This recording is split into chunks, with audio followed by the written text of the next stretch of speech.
Zimbabweans, I address you this evening on three issues which have been exercising the mind of government. These are: one, the ongoing industrial action by our medical staff; two, the below par water supply situation in the sewer services in Harare and other towns and cities; and three, prices of basic consumer goods which continue to rise against wage and income erosion. Government is aware of the economic pressures affecting our medical staff alongside the generality of the country's workforce and citizenry. To the extent possible and consistent with our broader quest to stabilize the economy, government continues to review and adjust the cost of living for all public servants, including our medical staff.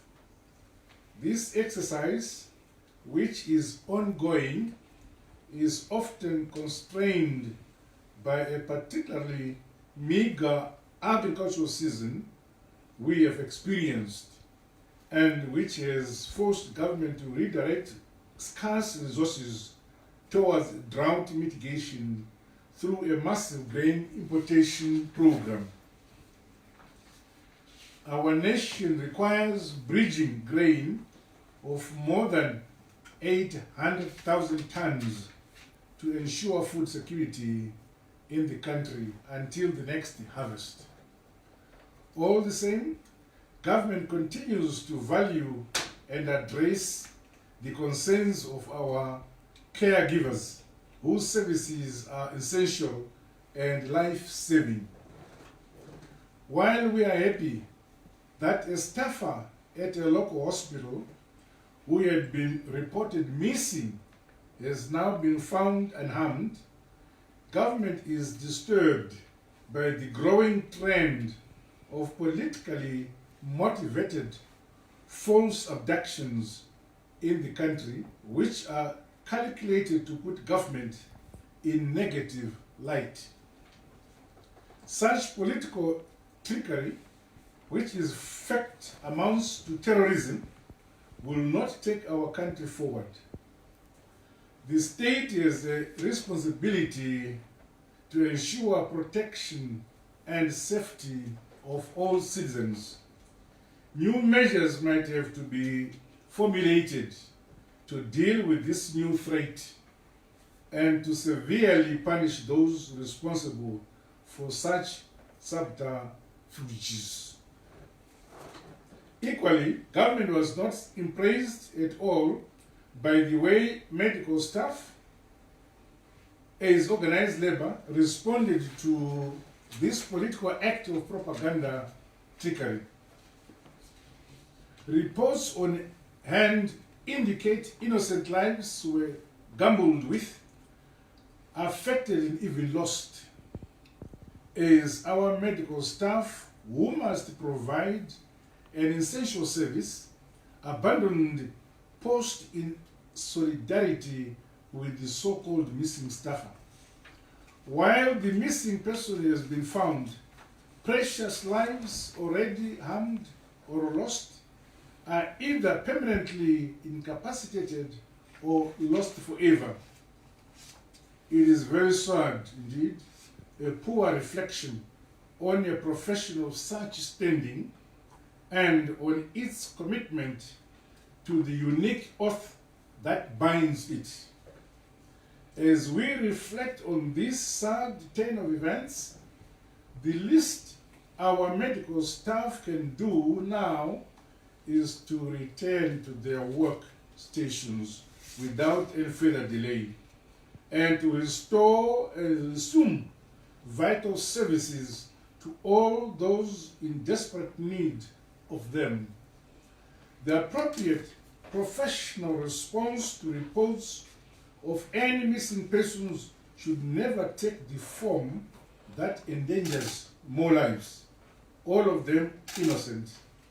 Now is the time for our medical staff to reprieve their collective conscience and to restate their commitment to the very oath that makes their profession sacred.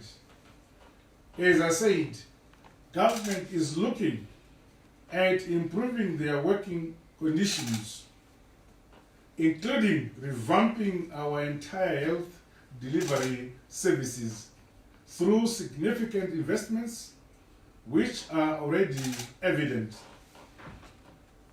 But the yearly cycle of labor instability and discipline in the medical sector must come to an end. Fellow Zimbabweans, I'm happy that government has swiftly moved in to arrest the deteriorating water supply and level of sewer services in Harare. This intervention will extend to other towns and cities. In Harare alone, clean water production had declined from 450 million liters a day in March this year to about 200 million liters a day since the beginning of this September. This precipitous fall in water supply against soaring demand, which is currently estimated at about 800 million liters a day, means many residents have been going without clean water at all or making do with little and erratic supply of this precious liquid.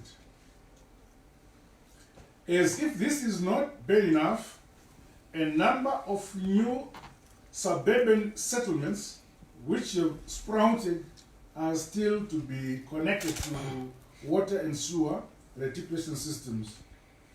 We thus run the risk of fresh outbreaks of waterborne diseases like cholera and typhoid, more so against the raging drought situation we find ourselves in as a country. The release yesterday of $37.3 million in local currency and another US dollar 2.2 in foreign currency, as I directed, should stabilize the water and sewer reticulation systems in our capital. Central government, through the relevant ministry, must immediately move in to support our municipal authorities in order to bring the situation under control before the start of the rainy season. No effort should be spared in tackling this very dire and urgent matter. Government continues to be concerned and exercised about the escalation in prices of basic commodities. While we concede that the new monetary measures and the drought may have contributed to current price movements, we do not believe such movements are justified in all cases.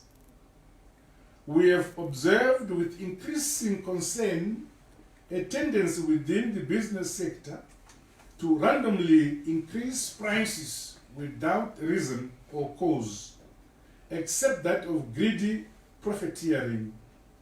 The whole situation becomes completely unjustified and untenable when only prices of basic commodities continue to escalate against static or even declining wages.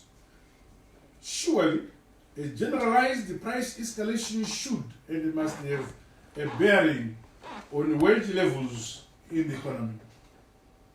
We urge our business community to show leadership by taking business decisions which are professional, ethical, and even compassionate. They must act in a manner consistent with the broader goal of economic recovery, tripartism, and sustainable long-term macroeconomic stability. Soon, I shall be calling for a meeting with the business community So we agree on clear ground rules which ensure that fair play in the market is achieved. It is not the intention of government to interfere with the operation of businesses. However, where clear failures and/or imperfections become evident and rampant in the market, the end of government will inevitably show. To avoid this, I urge our business community to demonstrate leadership, empathy, and patriotism while recovery takes root. As I address you tonight, the preliminary weather forecast is now out. We are likely to enjoy normal to above normal rains in the first 3 months of October, November, and December of the season. Thereafter, from January, February up to March, the forecast points to a normal to below normal rainfall pattern. Our farmers should be guided by this so they plan and grow their crops within the forecast. As before, government will support our farmers with inputs and other services in time. The goal is for speedy recovery so our country regains its food secure status. In the meantime, I urge all farmers, big and small, to put shoulder to wheel so we take full advantage of the early rains.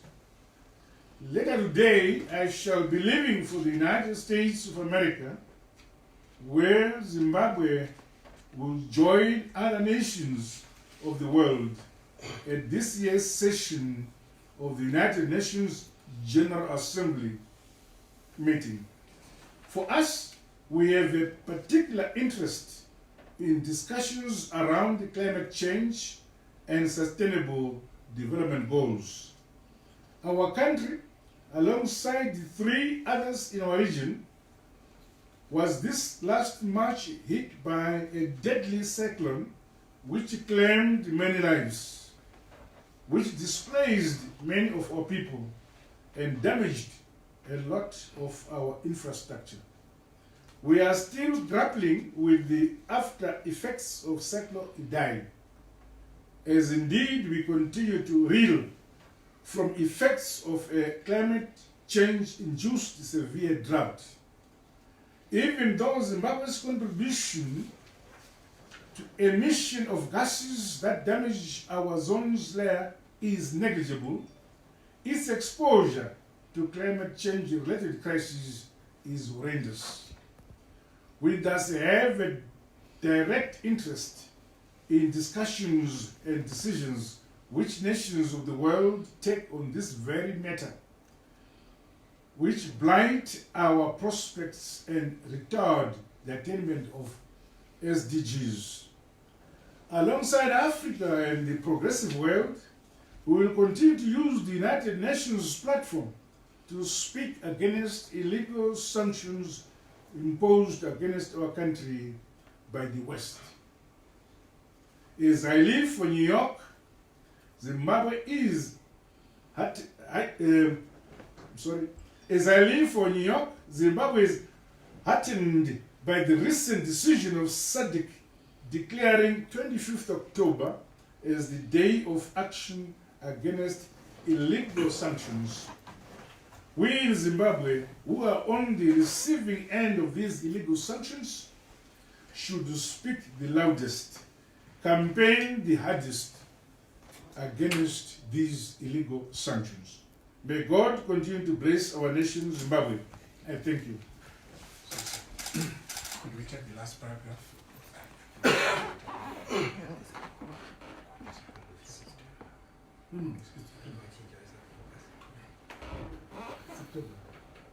It's October. Yeah. It's October. It's October. Sorry, sir. Yeah. My apologies. I don't know why I thought it was September.